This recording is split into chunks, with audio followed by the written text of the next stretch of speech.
안녕하세요, 린입니다. 2026년 새해가 밝았습니다. 청취자 여러분들 모두 새해 복 많이 받으시고요. 건강하고 행복한 한 해가 되었으면 좋겠습니다.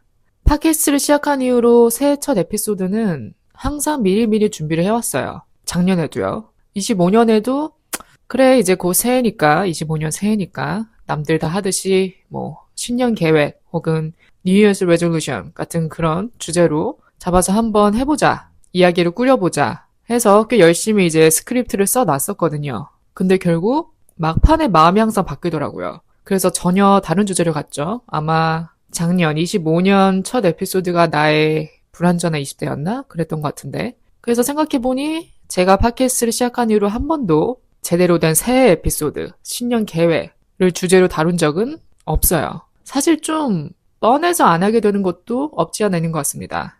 나 아니어도 이미 너무 많은 사람들이 다루는 주제니까 내가 거기 하나도 얻는다고 해서 새로울 게 있을까 싶기도 하고요. 항상 저는 다양한 주제, 다양한 토픽을 잡아서 여러분들께 전달해 드리는 게 목표거든요. 물론 겹칠 때도 있죠. 겹칠 때도 있는데 맨날 똑같은 얘기 또 하면 지겨우실까 봐.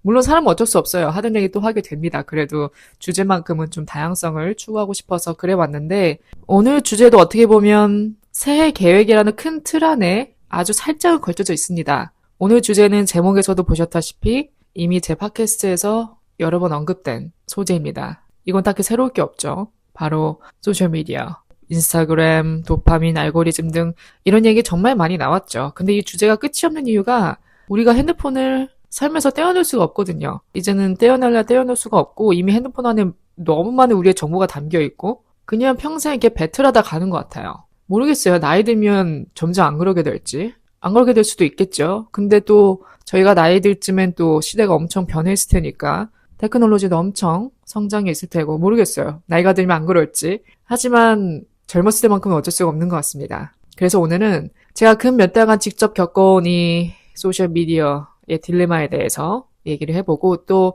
그 안에서 계속 왔다 갔다 했던 제 생각들을 좀 솔직하게 풀어보려고 해요. 더불어 좀 요즘 두드러지는 현상 또 언급해보고 싶습니다. being offline, 포스팅을 안 하는, 자기 일상을 노출시키지 않는 그런 현상이 많아지고 있는 기분이 들어요. 그래 기분 탓인가 했는데 현실인 것 같습니다. 모르겠어요. 이 being offline 현상이 오래 가서 자리가 잡을지 아니면 정말 트렌드로 끝날지는 모르겠어요. 하지만 사람들이 그런 선택을 하는 데는 다 이유가 있거든요. 저도 마찬가지고. 그래서 그 현상에서 비롯되는 심리를 한번 요목조목 파헤쳐보고 싶습니다. 또 마지막으로는 2026년 소셜미디어 거리두기. 저는 어떻게 이 소셜미디어를 통제할지, 어떻게 컨트롤하고 건강한 관계를 유지해 나갈지 곰곰이 저도 한번 생각을 해봤습니다. 현실적으로. 그래서 이 모든 것들을 한번 종합적으로 전달을 해볼게요. 그럼 오늘 에피소드 바로 시작하겠습니다.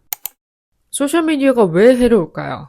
누군가 여러분에게 소셜미디어를 왜 하지 말라는 거예요, 다들? 왜 해롭다고 하는 거예요? 라고 질문한다면 여러분들은 뭐 때문이라고 답하실 건가요? 저는 단연코 비교의식이라고 답할 것 같습니다. 비교의식을 부추기는 1등 공신이거든요. SNS 말고는 없어요. 그 대적자가 없습니다. 비교의식에 있어서. 핸드폰이 없던 시절, 그 옛날 그 시절에는 그 사람들의 입에서 입으로 옮겨졌죠. 모든 얘기, 소문들이. 우리 옆집 아들은 어느 대학에 갔다더라. 우리 앞집 가족은 어디서 왔다더라. 등등. 그 사람들의 말, 입에서 입으로 옮겨지죠. 모든 정보들이. 하지만 스마트폰이 등장하고 또 소셜미디어라는 게 등장을 하면서 이제는 우리 주변에 있는 측근들뿐만 아니라 나와 전혀 관계없는 사람, 내가 모르는 사람, 저 지구 반대편에 살고 있는 사람들의 일상까지 보게 되죠.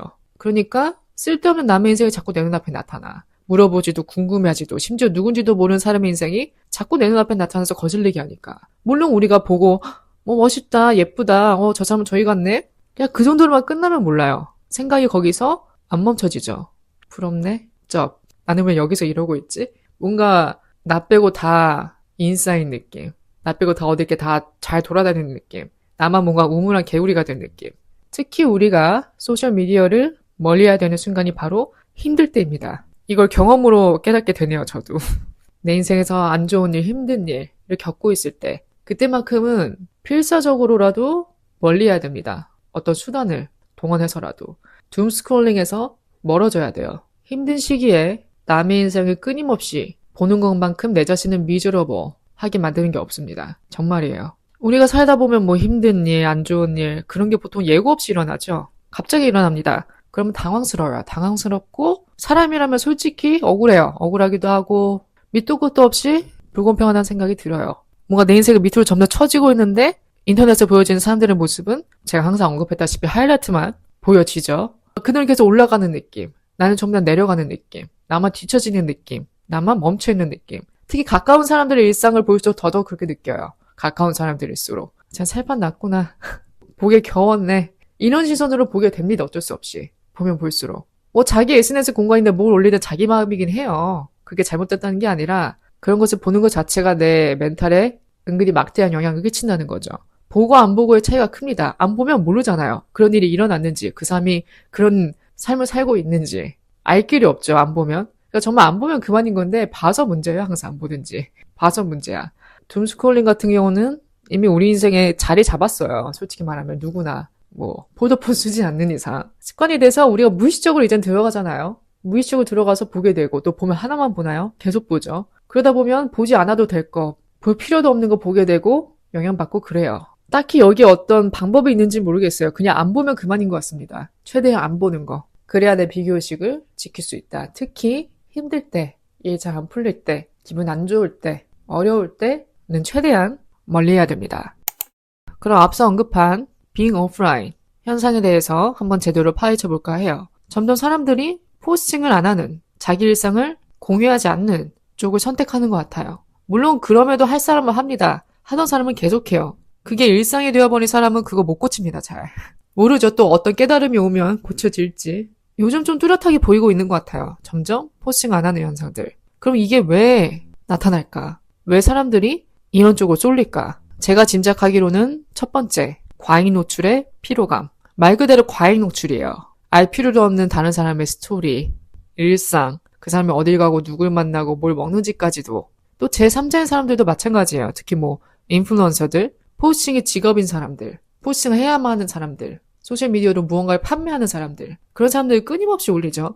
또 그런 뭐 인플루언서들, 그런 사람들이 항상 하는 게 그거예요. 뭘 팝니다, 항상. 항상 뭘 팔아요. 혹은 뭐 광고 포스팅을 올리거나, 뭐 사람들의 그 후기 캡처해서 올리고, 광고 등등. 계속 그런 거에 노출되다 보면 지겹다고 생각이 들 수 있죠. 특히 이제 알고리즘에 선택받은 것들이 뜨니까 내 피드에 내가 원치 않아도 검색을 하지 않아도 뜨니까 보게 되고. 그러니까 뭔가 그 제대로 된 포스팅, 정말 평소에 안 올리는 사람이 어쩌다 한번 그런 소중한 순간, 행복한 순간을 올려서 하는 그런 포스팅이 아니라 정말 일거수일투족. 이 사람의 비밀이라는 게 있을까? 라는 생각이 들 정도로 모든 걸 다 올리는 사람들, 공유하는 사람들, 그런 것들을 계속 보다 보면 피로해져요. 피곤합니다. 뭐 예를 들어 우리가 뭐 친구 중에 진짜 이 친구는 안 해요. 인스타를. 계정만 있고 사진도 잘 안 올려요. 1년에 한 번 올릴까 말까야. 근데 어느 날 뭐 스토리를 올렸어. 그럼 궁금해지죠? 뭐 올렸는지? 그런 거는 관심 있어서 보게 되는데 허구한 날 올리는 사람, 스토리에 그 링이 사라지지 않는 사람,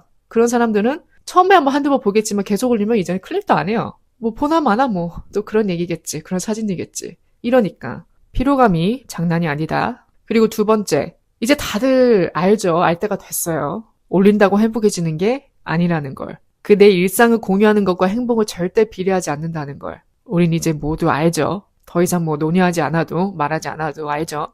또 진짜 잘 사는 사람은 굳이 증명 안 해도 됩니다. 진짜 행복하게 잘 사는 사람. 여기서 잘 산다는 게 부자를 의미하는 게 아니었고 주어진 일상을 평범하게 잘 살아가는 사람, 안정적이게 사는 사람은 굳이 증명 안 해도 돼요. 안 올려도 돼요. 내가 행복한 거, 내가 기쁜 거 굳이 일거수일투족을 다 안 올려도 됩니다. 왜냐? 내 삶 자체가 만족이니까. 불만이 없으니까. 이 자체가 행복이니까. 굳이 뭐 행복이라고 인식 안 해도 이게 행복인 걸 아니까. 굳이 증명 안 해도 된다. 빈수레가 요란하다 하죠. 옛말에 틀린 게 없습니다. 그 다음, 오히려 조용함이 여유처럼 보이기 시작하는 것 같아요. 오히려 그 조용함, 평온함, 거기서 오는 여유. 막 올려야 돼서 안달난 사람처럼 보이는 게 아니라 그냥 정말 조용히 사는 사람 뒤에서 묵묵히 자기 일상을 잘 살아가는 사람. 오히려 그게 이제는 더 여유로워 보여요. 막 어떻게 남들한테 내 삶을 보여주고 싶어서 안달난 게 아니라 그냥 가만히 조용히 묵묵히 살아가는 사람들을 보면 오히려 거기서 나오는 여유로움이 있어요. 아, 저게 찐이구나. 저게 진짜구나. 여기에 대한 저의 생각을 좀 덧붙이자면 우리가 정말 행복할 때, 순간에 매료될 때 있잖아요. 뭐 예를 들어 내가 어느 멋진 여행지를 갔어요. 정말 숨이 막힐 정도로 아름다움. 우리가 그 순간에는 내 눈앞에 보이는 것에 사로잡히죠. 매료되죠. 그러다 보니까 사진을 찍을 생각이 안 들어요. 그 순간만큼은. 물론 나중에는 기념으로 남길 수 있지만 뭔가 그런 숨이 막힐 듯한 그런 어떤 아름다운 광경을 봤거나 혹은 그런 기분이 들었거나 그런 순간에는 막상 사진 찍을 생각이 안 듭니다. 그리고 사진을 안 찍는 게 그 순간을 진짜 즐기는 방법이기도 하고요. 저는 그래요. 눈으로 담고 싶을 때 있잖아요. 이걸 뭔가 내 몸 온전히 그대로 그냥 느끼고 싶은 그런 순간에는 사진 찍을 생각이 안 들거든요. 또 우리가 반대로 정말 힘들 때 어떤 뭐 내가 직장, 가정, 인간관계도 어디서 힘든 일을 겪을 때 이걸 뭐 우리가 어디에 올릴 생각 안 하죠. 내 기분을 올릴 생각, 이럴 때 뭐 사진을 찍어서 올릴 생각 그런 생각 안 하잖아요. 못 하잖아요. 그런 생각할 겨를도 없죠. 하지만 그런 순간에도 사진을 찍어서 뭐 기록을 남긴다던가 내 생각을 다른 사람 다 보는 것을 올린다던가 그런 선택 자체가 모르겠어요. 이걸 어떻게 표현할지 모르겠는데 약간의 결핍도 느껴지고 뭔가 자아가 외부 시선에 과도하게 의존하는 느낌? 그런 슬픔이나 벅참마저 하나의 콘텐츠 프레임으로 보는 그거 자체가 연출 습관형, 일종의 불안과도 연결되는 것 같고요. 하여튼 외부 시선에 좀 과도하게 의존되는 상태인 것 같습니다. 그럼 이 빙 오프라인 현상, 이게 진짜 실제로 나타나고 있는 건가? 실체가 있는 건가? 아니면 정말 기분 탓인가? 객관적인 근거가 몇 개 있더라고요. 일단 뭐 최근 문화 트렌드 분석 기사나 리포트에서는 오프라인 경험, 한마디로 현실 경험이죠. 현실 경험을 더 가치 있게 여기는 움직임이 나타나고 있습니다. 즉 온라인에서만 존재하는 활동보다 실제로 내가 만나고 경험하는 것, in real life experiences를 중요하게 여긴다는 연구도 있네요. 또 서구 언론에서도 offline is the new online 이라는 표현으로 그런 디지털 상호작용만이 멋있다는 기준이 아니라 실제 만남, 어떤 뭐 활동 참여, 현실에 있는 커뮤니티 등 그런 것들이 훨씬 더 가치 있게 느껴진다는 분석도 나옵니다. 또 특히 소셜미디어에서도 공개적으로 활발히 올리는 것보다 정말 최소한만 올리는 것이 쿨하다라는 트렌드도 관찰되고 있다고 해요. 그래서 정리하면 여태까지는 쭉 온라인에서 과시하는 활동, 이 주를 이뤘지만 요즘은 과시적인 온라인 활동이 아니라 실제 현실 경험이 새로운 쿨의 기준으로 떠오르고 있다는 거죠. 그래서 어떻게 보면 정말 일종의 그냥 트렌드로 끝나는 게 아니라 이 형태로 또 바뀔 수 있지 않을까. 많은 사람들이 나 잠깐 오프라인 할래. 잠깐 나 로그아웃 할래. 그런 잠깐의 휴식이 아니라 혹은 뭐 그런 휴식이라고 생각해서 잠깐 로그아웃 했는데 거리 두기를 했는데 거기서 오는 삶의 만족감, 여유로움을 찾아서 계속 그 상태를 고집할 수도 있는 거죠. 그래서 일단 우리가 전반적으로 온라인상의 활동보다는 오프라인, 우리가 현실에서 만나는 사람들과의 교류, 어떤 우리가 하는 경험, 활동 등 거기에 더 가치를 두는 쪽으로 변하고 있는 것 같습니다. 그래서 이런 현상은 앞서 언급한 디지털 피로감, 과도한 온라인 활동이 피로, 불안, 비교를 유발하면서 오프라인에서의 진짜 경험이 훨씬 더 만족스럽다는 심리가 커지고 있고 나의 정체성과 진정성, 단순히 우리가 온라인에서 많은 좋아요 받는 것보다 DM 받는 것보다 실제 삶에서 의미 있는 관계를 만드는 게 훨씬 더 중요해졌다는 인식이 확산되고 있고 아무래도 언급을 안 할 수가 없는 게 프라이버시죠. 우리 모든 프라이버시가 있잖아요. 내가 뭐 올리고 말고는 내 손에 달려 있습니다. 내가 어떤 거를 공유해서 따라오는 대가는 온전히 내 몫이에요. 물론 그런 활동 다 좋지만 가장 우선시해야 될 건 프라이버시죠. 선이 있다는 거죠. 공유하는 것도. 이런 오프라인 현상을 이제 파헤치다 보니까 또 자연스럽게 드는 생각이 이런 소셜미디어 거리두기뿐만 아니라 실제 우리 삶에서 젊은 친구들이 즐기는 유흥, 음주 등 그런 부분에서도 뚜렷한 변화가 보이는 것 같아요. 어떤 변화냐?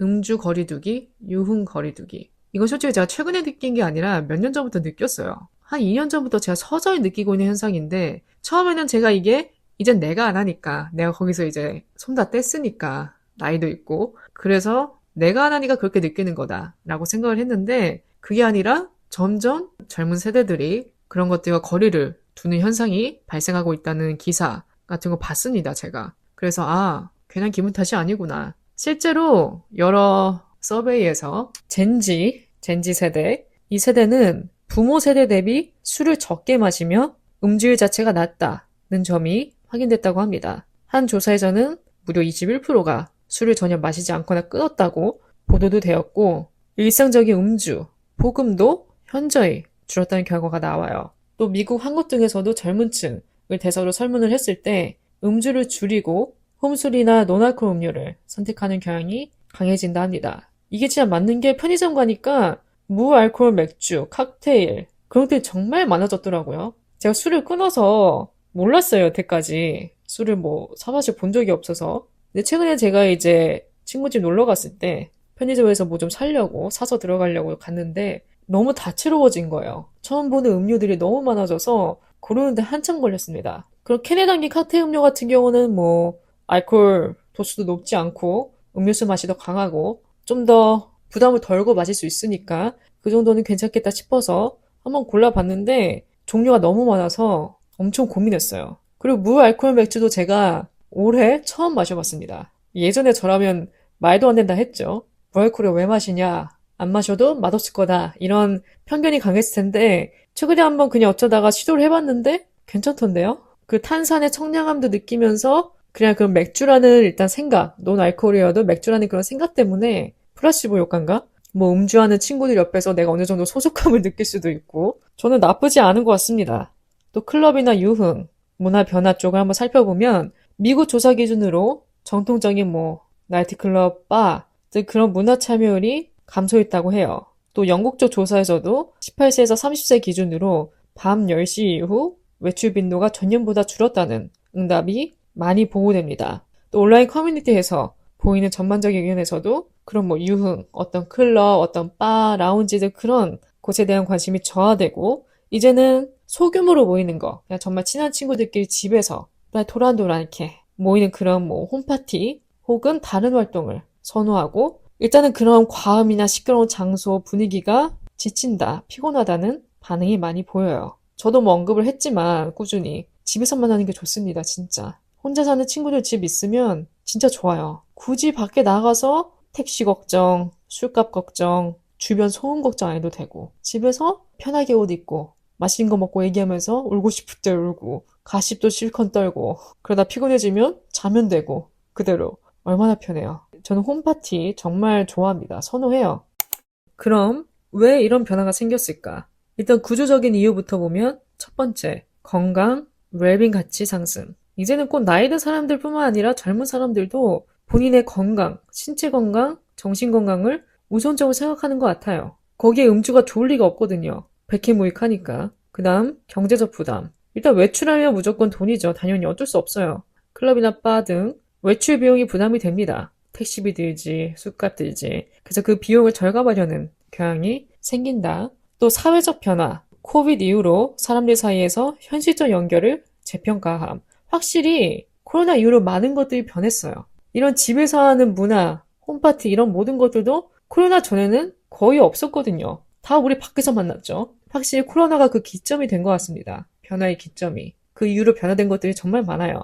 그리고 그 이후로 점점 이런 술집 같은 유흥주점, 매출도 줄어들고 있고 뭔가 그전에는 사람들 사이에서 야 거기가 핫하대, 저기가 핫하대, 거기 요즘 뜬다더라. 그런 장소가 꼭 있었어요. 고정된 장소가. 근데 이제는 그런 게 없어요. 개수도 많이 준 것 같고 문화 자체가 이제 반대로 가다 보니까 그런 뭔가 코어 장소? 뭐 어디 핫플레이스 이제 그런 개념이 없는 것 같습니다. 점점. 모르겠어요. 요즘 젊은 친구들 사이에서는 또 젊음을 즐기는 사람들이 있으니까 있을 수 있겠지만 그 다음 심리적, 문화적 이유를 살펴보면 앞서 언급했듯이 오프라인 경험을 더 진정성 있게 느끼는 방향으로 전환되고 있고 적당함과 퀄리티를 중요시하는 취향, 단순 그냥 노는 거 아무 의미 없이 그냥 남들이 뭐 모이는 데 가서 그렇게 그냥 하루 불태우고 오는 것보다 좀 더 의미 있는 활동, 의미 있는 만남 그런 것들이 더 가치 있게 여겨진다. 노는 것도 그래요. 우리 맨날 나가면 그거 재밌나요? 감흥 없어요.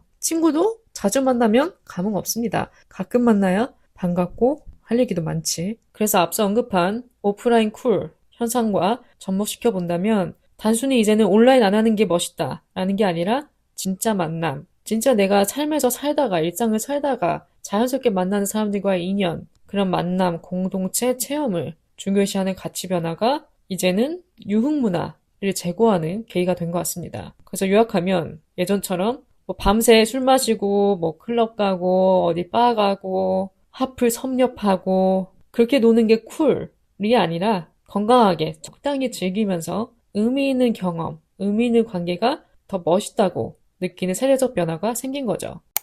마지막 세그먼트는 2016 소셜미디어 거리두기. 저는 어떻게 할 것인가? 일단 제가 먼저 해본 방법들을 한번 나열을 해볼게요. 첫 번째, 스크린 타임. 이거는 제가 팟캐스트 초기 때 에피소드를 만들었었죠. 극초기일 때. 스크린 타임을 제가 설정을 해놓고 꾸준히 트래킹을 했었어요. 한 달간 했나? 효과가 아예 없다고 할 수는 없습니다. 왜냐면 내가 사용할수록 스크린 타임이 증가하니까 그걸 봐서라도 최대한 안 하려고 하는 제 노력이 보이긴 했거든요. 하지만 얼마 못 갔습니다. 왜냐? 나중엔 그게 압박이 되더라고요. 그러니까 내 손은 자꾸 무의식적으로 향하는데 그럴수록 시간은 증가하고 그 증가하는 시간을 보면 제가 나중에 스트레스 받더라고요. 그러다가 아 몰라 됐어 때려쳐 이러고 멈추게 되고 그래서 제가 스크린 타임도 한번 설정을 해서 트래킹을 했었고 그 다음에는 핸드폰 분리. 제가 몇 년 전부터 핸드폰 두 개를 항상 소지를 하고 있었어요. 사실 이거는 소셜미디어 때문에 핸드폰은 산 건 아닙니다. 그건 아니에요. 그건 아니고 사진 때문에 샀습니다. 셀카폰을. 사진 때문에. 일부러 구형 아이폰을 사서 좀 감성 있는 사진을 찍어보고자 사진 때문에 샀는데 어느 날 그런 생각이 드는 거예요. 그럼 폰이 두 개니까 세컨폰, 그러니까 구형 폰에 모든 소셜미디어를 때려 박으면 내가 좀 덜 하지 않을까? 왜냐? 일단 핸드폰 자체가 구형이니까 제약도 많고 좀 느리기도 하고 배터리도 금방 닳고 화면도 작아지고 불편해지니까 내가 점점 안 보게 되지 않을까라는 생각에 모든 소셜미디어 앱을 그래봤자 뭐 인스타 하나지만 세컨폰으로 옮기고 메인폰에는 깔끔하게 전화, 문자 그 정도만 냅두자고 해서 시도를 해봤는데 핸드폰이 작아지니까 너무 불편한 거예요. 그리고 사람이 해오던 버릇이 있잖아요. 자꾸 메인폰에서 찾습니다. 어플들을. 무의식적으로. 그러다가 아 맞다. 나 옮겼지 저쪽으로 다. 그래서 세컨폰을 하다 보면 너무 이제 화면도 자꾸 눈 아프고 불편하니까 안 하는데 또 한 번 둠스크롤링 시작해서 멈출 수 없을 때는 불편한 거예요. 너무. 화면도 작고 뭐 타이핑 누르는 것도 불편하고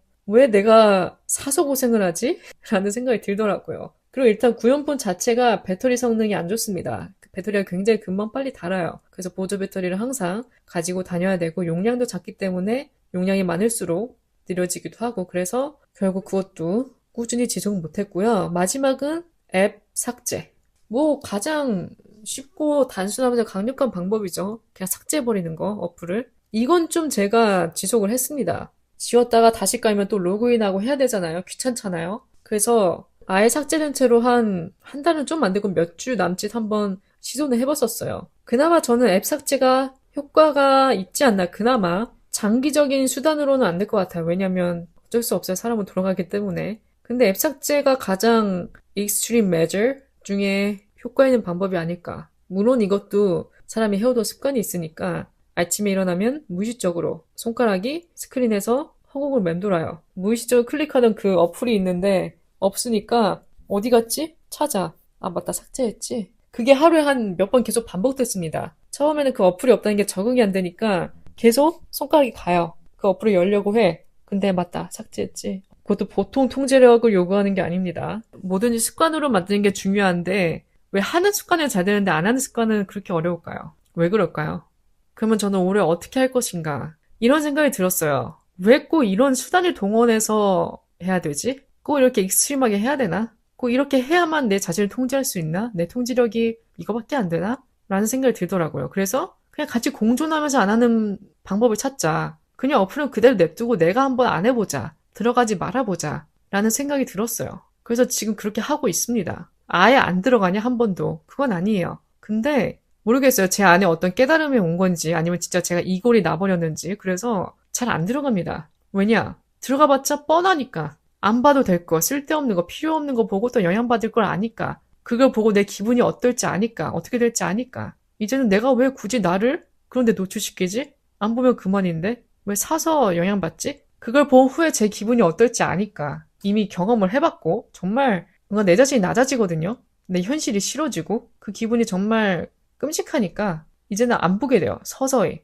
점점. 봐봤자 어떨지 아니까. 그래서 한번 올해는 계속 이런 상태로 지속을 해볼까. 그냥 내가 안 하는 거. 이것도 습관으로 자리 잡으면 오래 갈 수 있지 않을까. 그러다가 내가 진짜 어디 가서 정말 올리고 싶을 때 그때는 들어가는 거예요. 로그아웃 했다가 저도 뭐 올리고 싶은 게 있겠죠. 나도 뭐 공유하고 싶은 게 생겼다 하면 그때만 들어가서 로그인해서 내 거 올리고 나오고. 근데 솔직히 여태까지 그렇게 해오긴 했어요. 제가 뭐 사진을 잘 안 올리기 때문에 1년에 몇 번. 거의 안 올립니다. 포스팅을. 그러니까 저는 포스팅은 문제가 없어요. 포스팅을 잘 안 하기 때문에. 애초에 저는 제 일상을 절대 공유하는 사람도 아니고, 허구한 사진 찍는 사람도 아니고, 1년에 한 번 올릴까 말까 하는 사람이라 포스팅과는 딱히 문제가 없는데, 아무래도 제 문제는 그런 둠 스크롤링이었죠. 계속 스크롤링 하는 거. 하나 보면 이렇게 멈출 수가 없는 거. 그게 문제였지, 포스팅과는 문제가 없기 때문에, 그 부분은 괜찮은데 아무래도 스크롤링 하다 보면 다른 사람들의 일상을 보게 되니까 거기서 오는 어쩔 수 없는 그런 비교의식 그런 게 있기 때문에